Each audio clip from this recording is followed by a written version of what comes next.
Hello friends and adventurers, and welcome back to Sally Cat Plays Exile 3, Ruined World. Last time I visited Erica the Archmage and got a rather interesting, unremovable amulet. But I am not done in Upper Exile. I've got a few more things to explore and also a portal fortress to visit. But first, I would like to make sure I've got every little bit I can explored. Hopefully without getting in over my head in combat this time. What might be down this dank, disused tunnel? If it's got a name, there must be something, right? Haha.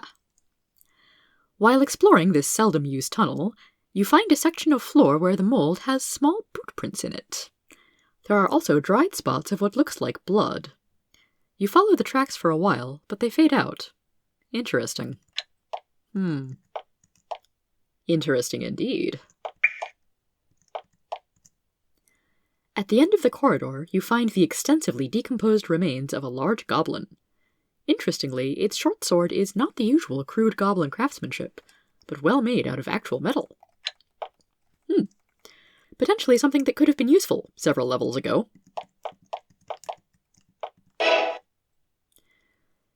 Exile soldiers patrolling this area approach you. The paleness of your skin immediately identifies you as exiles. They look you over and leave.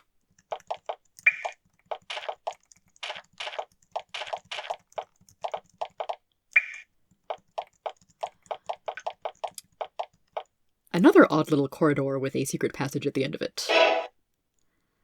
This secluded passage seems dull in the extreme. Yet another long gallery filled with scree and debris.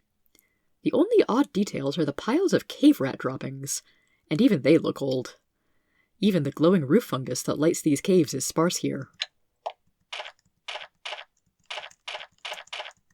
To your disappointment, you find that the tunnel dead ends with nothing along its length more interesting than piles of rock and piles of ancient rat droppings. Nothing useful. You turn around to head back. As you do, however, you hear squeaking ahead. Loud, nasty squeaking. You start to wonder if perhaps the makers of the rat droppings ever returned to this secluded passage. Hello? Will you actually fight me, or will you just run away? You come upon a pack of massive, feral rats. You try to walk slowly by, hoping they won't take any interest in you. It doesn't work. Oh, I actually can fight you. Cave rats and vapor rats.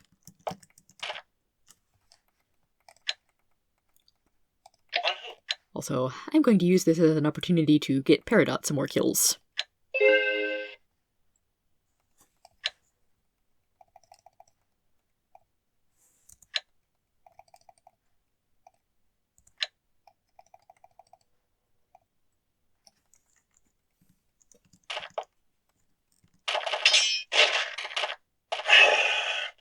There's the vapor rats.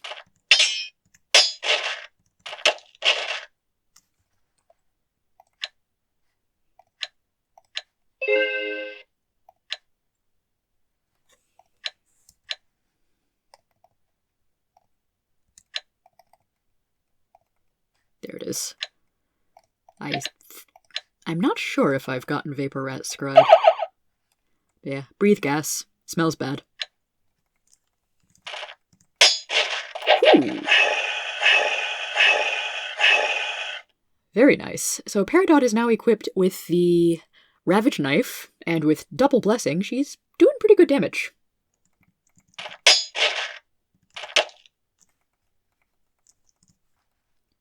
Should haste her for good measure.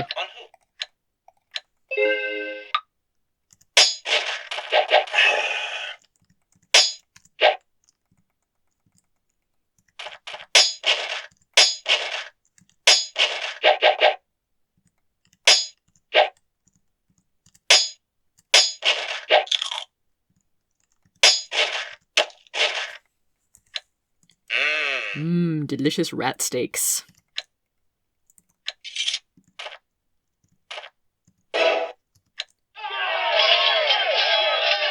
This time cave rats and mung rats.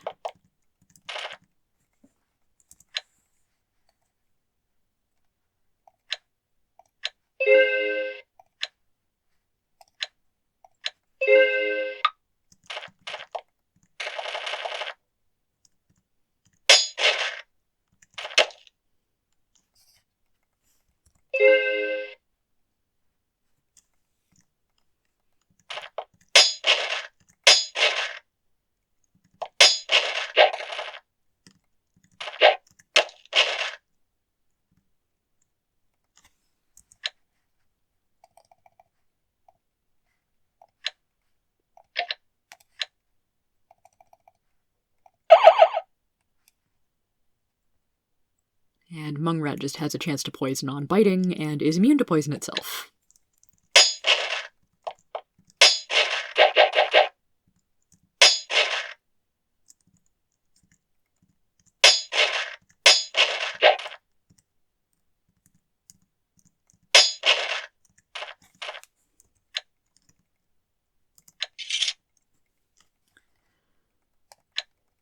So, Peridot is still not super close to her next level. But she does have that strong skill potion, which gives a few extra skill points. Very useful for your under-leveled characters.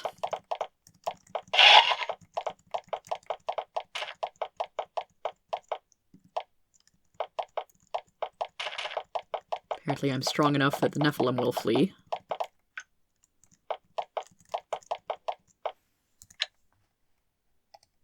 Portal Fortress to the west!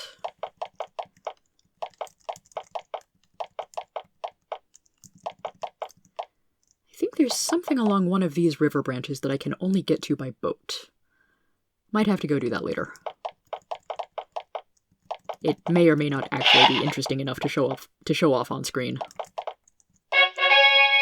Anyway, here at last is the Portal Fortress. You return to the Portal Fortress, the tower where everyone arrives in Upper Exile. Inside is a huge teleporter that carries people and supplies to and from the Tower of Magi down in Exile.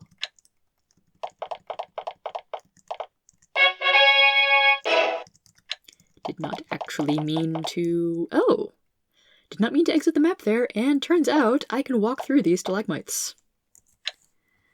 And I can go just far enough to pick up a rather heavy shield.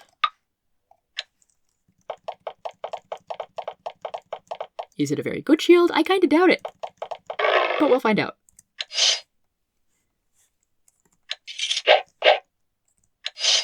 Here, Peridot, do the thing again.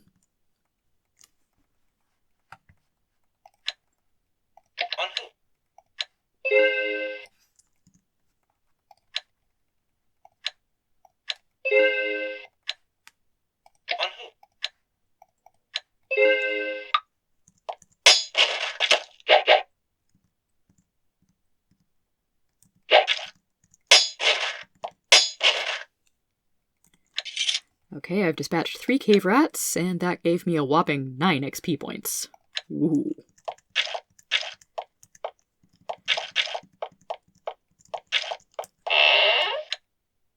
And nothing worthwhile in the garbage. As one should expect, really. Hello? Danger! Portal emergency access route. Authorization required. I'll go as far as I can manage. This tunnel looks like it was dug and shored up by a rough stone wall in extreme haste. The air is chill and still. Nobody comes here often. It's very creepy.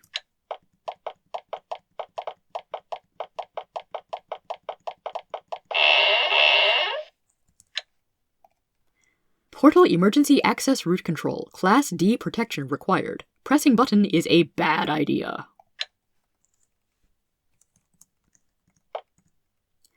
At the end of the passage, you find several large metal boxes bolted to the east wall. They are well sealed, and the largest one has a large red button on it. It is labeled Class D magical protection required. I'm morbidly curious. You press the button. It stays pushed in. There's no noise, no click, no hum, no nothing. Just total silence.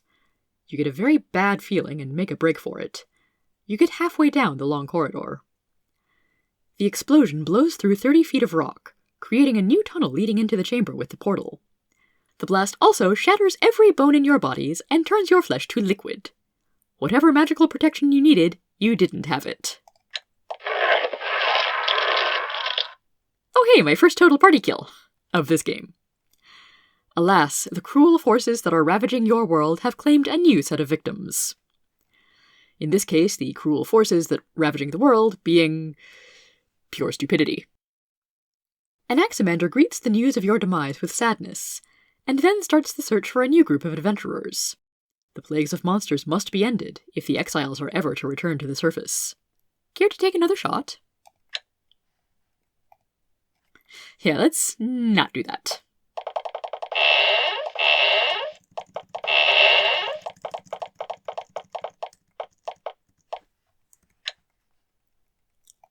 Cannot talk to the portal guards.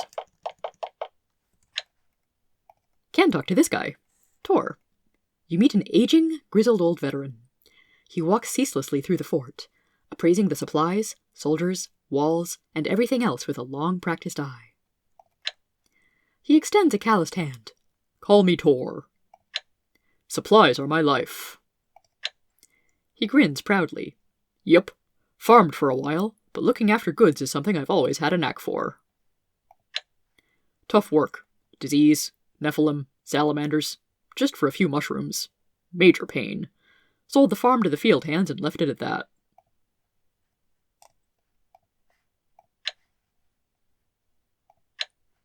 Well, you're too young to remember, but once I gave supplies to every single person who entered exile.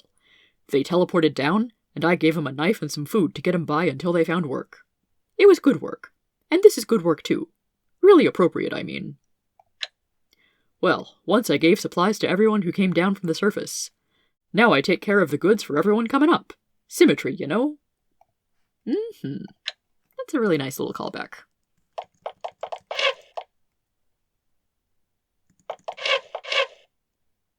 Okay, a giant lizard.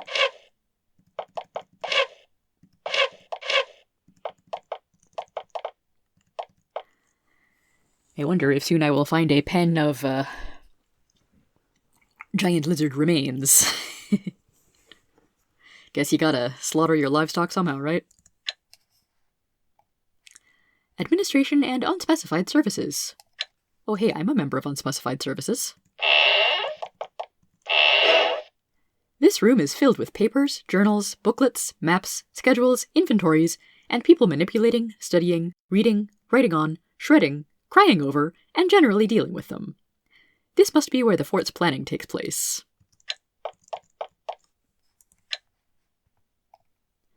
Townsperson doesn't respond. Oh, hey, Kellner. You meet a professional-looking mage in well-trimmed clothes. Traces of grey are starting to appear in his hair. He walks up and formally greets you. I am Kellner, Chief Administrator of the Portal Fortress. Well, gosh, I remember when he was just an apprentice in the Tower of Magi.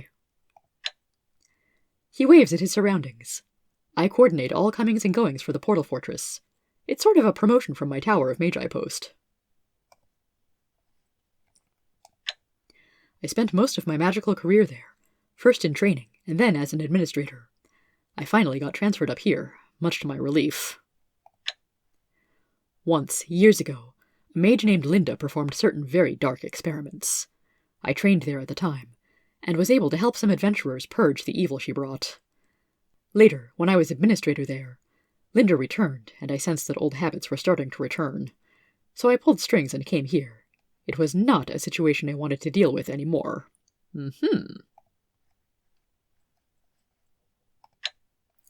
Linda, formerly of the Triad, Master Wizard. She brought a demon into the tower once, and only with great effort was it repelled. Never trusted her, never will.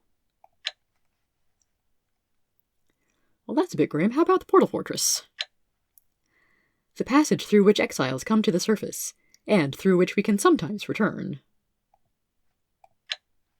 It's a tough job running this place, so many people and so many supplies coming up to keep track of, and some people wanting to return as well. But it beats being in the tower. Sometimes people can return. You should speak with Celeste. She's by the portal. She coordinates all that.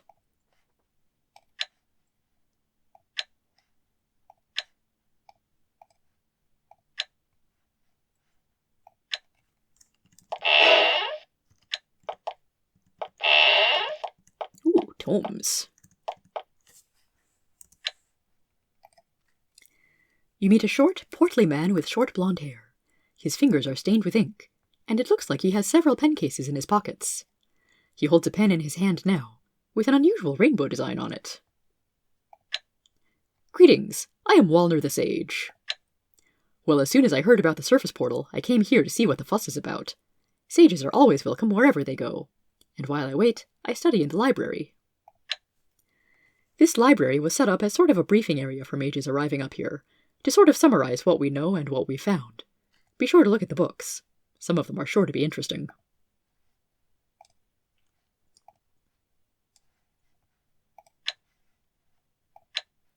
As you can guess, everyone wants to come up here. The chance to see the surface again is making people frantic. However, only so many can be brought up at a time. He grins. Of course, when getting a berth, it helps to have certain skills. People of learning and magic are needed up here more than anything. For example, I'm an alchemist of some skill. Yes, indeed, and my secrets are for sale. For example, I know an excellent, very old recipe for curing potions using holly. Holly is a surface plant, but since you can go up there, you may be able to find some. I can also teach you a recipe for healing potions using good old comfrey. Let me know if you'd like to purchase either recipe. That is really cheap, actually.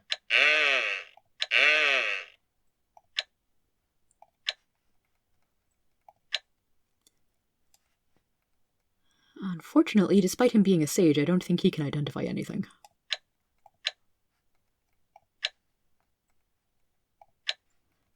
But also I can ask him about his unusual rainbow pen. He holds up the rainbow pen. Oh, this? Call it a symbol of pride. He smiles enigmatically. Yay. This heavy book doesn't look so much magical as historical. It looks quite interesting. There's going to be a lot of reading in this one. On the Vanatai people. The Vanatai, pronounced Vanatai, are a very interesting race, only recently discovered and barely understood. They are friendly, however, and great allies to the people of Exile.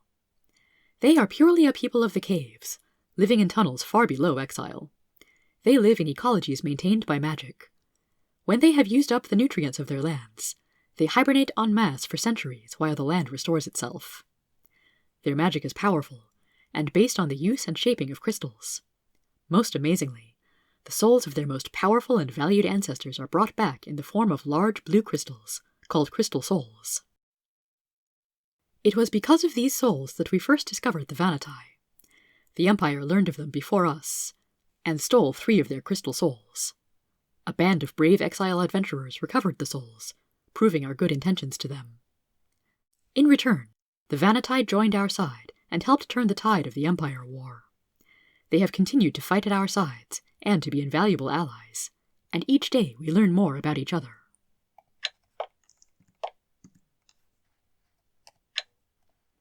On dragons. When Exile was discovered, it had many strange and wondrous creatures in it. Most amazing of these were the dragons. 5 dragons lived in Exile.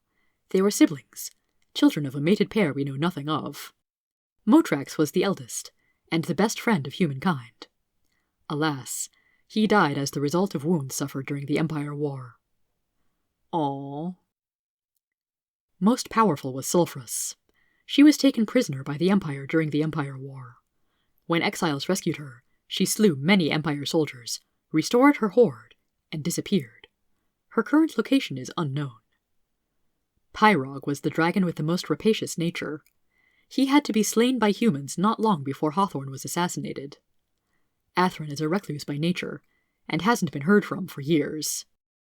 Finally, Koth was known to have a huge appetite for learning and an awesome library.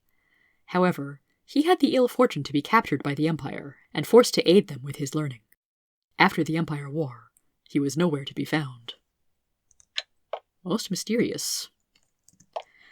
Also, the 5 dragons of Exile may or may not be biological siblings. I think there's some different information about that in the lore across various games.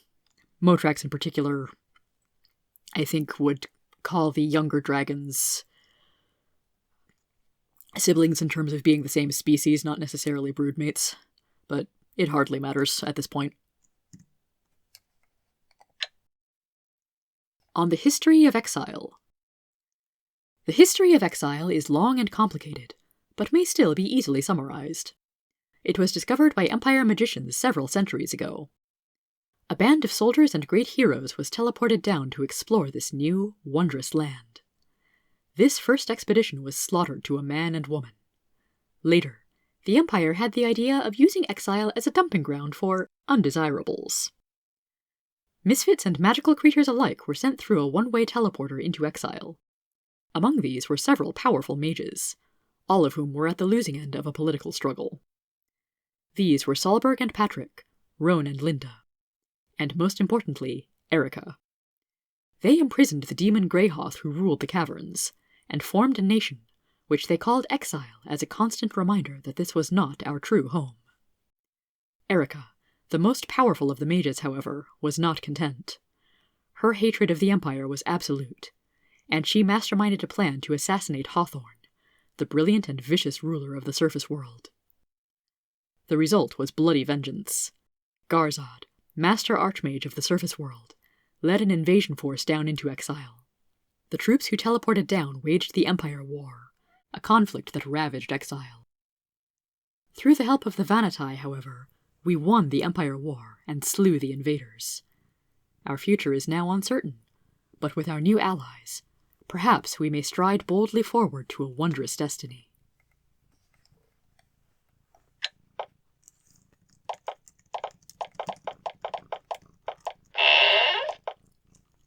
Looks like nothing particular in here. A book.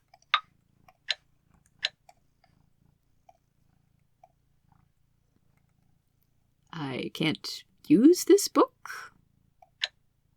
How odd. I'm sorry, what? Returning missile?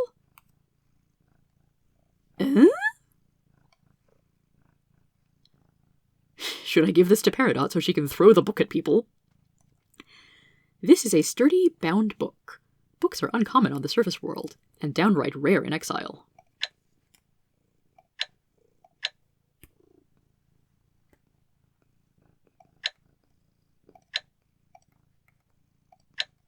Can't equip. Wait, but if I can't use it either... What the heck? Okay, it's supposedly magic, but it has no uses. This feels like some sort of coding error. Aw. Having a book that functions as a missile weapon would have been really funny. If there's any game devs listening, take note of that.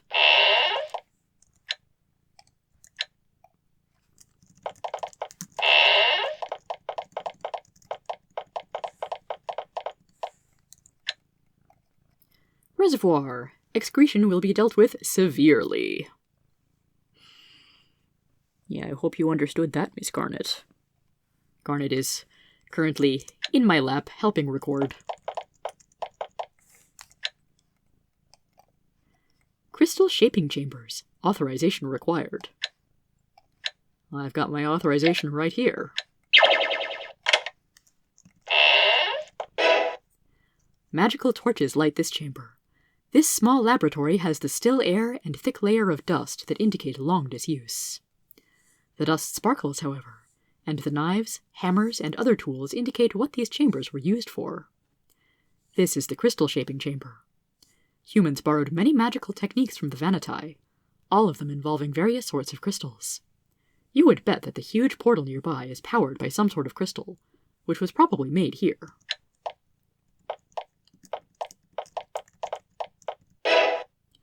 Several small bits of crystal are kept levitating perfectly still in midair by this rune. This is probably where the stones were magically held for cutting.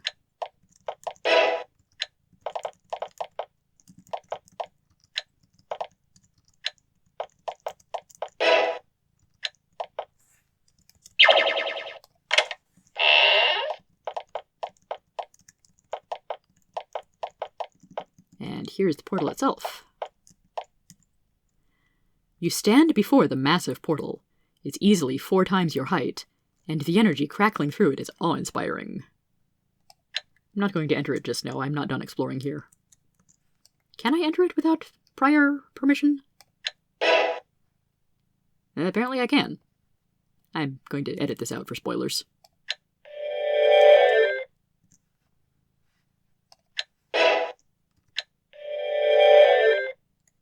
Not really spoilers, but better flow of narrative.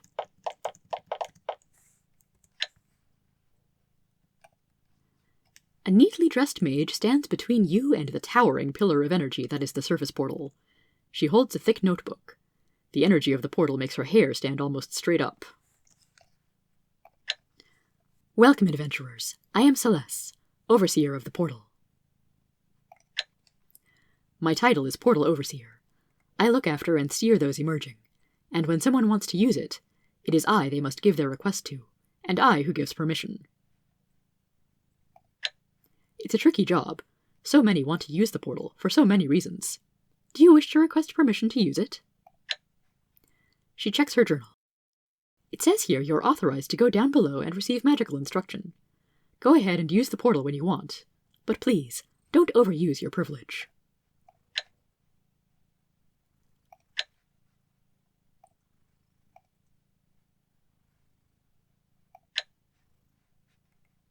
I don't think she actually has anything else interesting to say.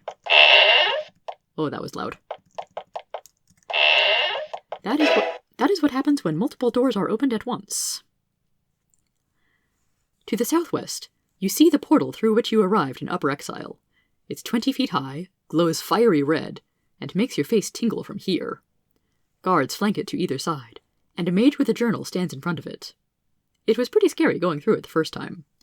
You don't feel too enthusiastic about being near it again. Its massive surface bathes everything around it in a lurid red light. Welcome to Upper Exile. Troops go left, supplies go right. Unspecified services go to Northeast Building.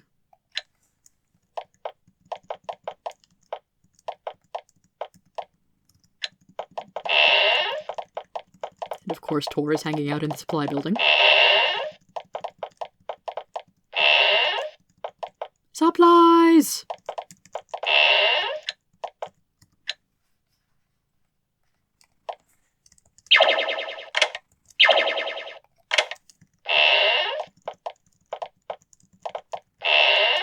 Ooh, heavy armor.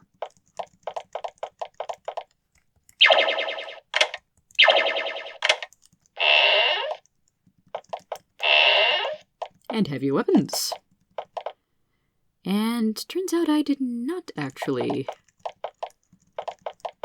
find a connector between the supply... Turns out I did not actually find a connector between the crystal shaping chamber and the supply room.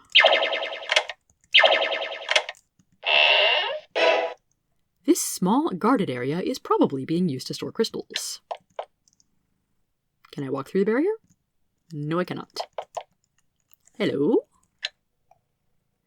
You meet a small, heavily muscled man with dark skin and a quick eye. He wears all black, and has an outlandish hat and a wicked sword. He bows sharply. I am Julio, traveler. I am an explorer. I make maps, that sort of thing. I traveled from one end of Exile to the other, don't you know, looking for a route to the surface. I swore an oath, you see. A sacred oath. I promised I'd never rest until I saw the light of day again. Good, honest sunlight. And it looks like I'll finally get the chance, even if I have to sneak out through 40 merchants to do it. They aren't letting anyone out until they know it's safe, they say. Well, hell with that. I've been in prison down here for long enough. If I die, fine. I can deal with that. But damn it, I'll die in the sun. You probably have one of my maps. I'm the one who mapped out these caves up here. I also made the only map we have of the area above. We haven't even been up there, but we have a map. Bet you're wondering how we did that. Magic. A mage managed to give me a split-second magical view of the land above 40 merchants, from way, way up. From that, I made the map. Pretty amazing, huh? That is pretty cool, actually.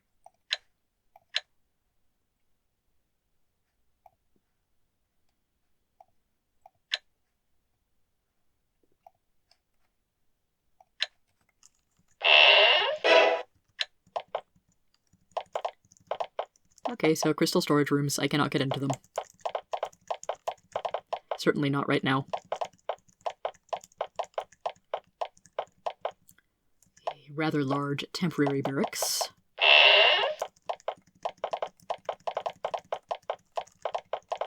Town square type area. A lizard that is not currently getting shot at. Creature is hostile. Okay then. The cave cows are not hostile. You meet one of the thin, pale cows that provide so much of the nourishment for exiles. Their mushroom feed creates milk that is rank and meat that is worse, but hey, at least it's edible. The cow munches on a mushroom distastefully and looks up at you. Moo. The cow looks up, surprised, thinking perhaps that it's finally met an understanding member of its own kind. Then it sees it's just you, and goes back to chewing its cud. He.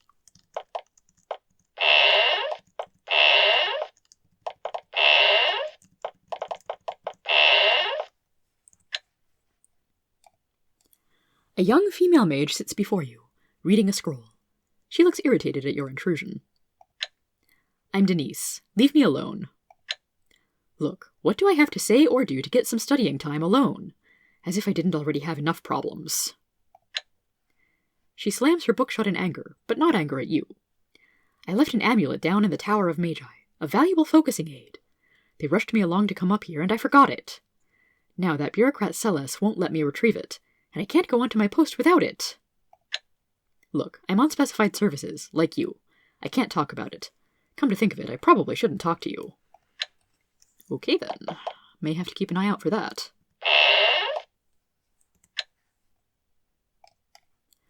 This is a very tall, dignified woman, her face and short, dark hair starting to bear the signs of middle age. She is currently grinding up some herbs and roots. She stands to greet you. I am Carol, of the Hamer clan. She indicates the herbs and poultices that surround her. I am a healer, brought near the surface to exert my skills. I currently do not need any healing. Carol cannot do anything about my not full spell points. But, prices are extremely cheap if I ever got horribly mauled near the Portal Fortress.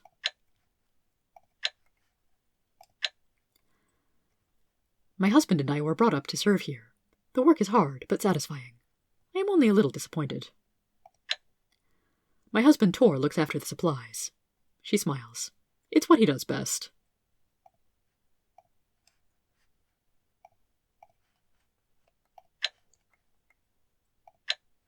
She sighs. I did so want to see the surface, and not be cooped up in yet another cave. Oh well, I believe, if I'm patient, I may yet emerge above ground.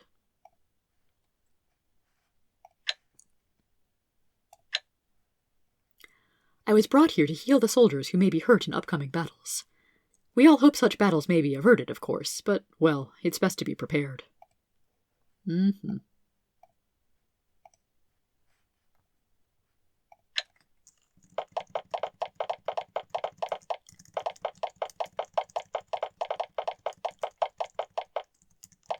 So that is the Portal Fortress. And now, on to the Tower of Magi. You stand before the massive portal. It's easily 4 times your height, and the energy crackling through it is awe-inspiring. Enter it. You start to walk into the portal. You feel resistance as you approach. Waves of heat and force try to throw you back. You push harder, moving slowly and carefully into the glowing pillar of energy. Soon, everything goes black. Then white, then orange, then green, then colors you don't have words for. Then you find yourself